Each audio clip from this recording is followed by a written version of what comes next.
এই দুনিয়ার কিছু কিছু মানুষ নবীজির জন্মদিন পালন করে না, নূর নবীজিকে মানে না।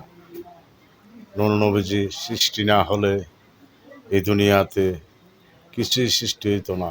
আসমান জমিন, গাছপালা, তরুলতা, জিন ইনসান ফেরেশতা কিছুই হইতো না।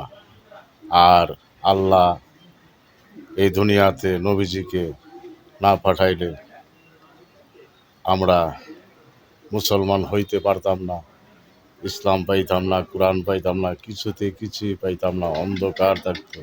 কোনো মানুষই এই দুনিয়াতে প্রেরণ করতো না নবীজিকে আল্লাহ সৃষ্টি না করুন। আল্লাহ নবীজিকে সৃষ্টি করে রেখেছে সবার আগে, আবার সব নবীজির পরে আমার দিনের পয়গম্বর হযরত মুহাম্মদ মুস্তাফা সাল্লাল্লাহু আলাইহি সাল্লামকে এই দুনিয়াতে প্রেরণ করেছে। আপনি আমাদের মতো নয়। আমার বাবা বলেছে নবীজি আব্দুল্লাহর পেশানি হতে মা আমেনার গর্ভে গিয়েছে চুম্বনের দ্বারা।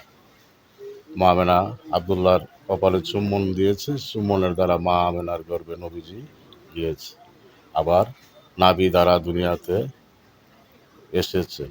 আপনি আমাদের মতন নাপাক জায়গায় দিয়া নবী, আমার দিনের নবী নূর মোহাম্মদ মুস্তাফা সাল্লাল্লাহু আলাইহি সাল্লাম এই দুনিয়াতে আসেন নাই।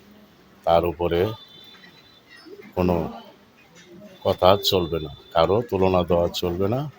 আল্লাহ ব্যতীত নবীজির সাথে কারো তুলনা দেওয়া যাবে না, যাবে না, যাবে না।